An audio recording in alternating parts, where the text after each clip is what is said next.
Hi everyone. Today we will talk about how to fix or how to solve Facebook two-factor authentication. To know how to fix or how to solve Facebook two-factor authentication problem, you should just go to settings like this. We will click. After that, in this page you will go to apps, default apps, app settings. When you will see this list, you will go down to find the application of Facebook and you will enter here. Then in this page you will go to click for stop.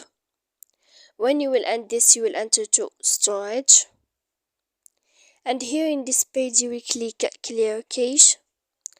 After that you will go to click clear data and you will click OK.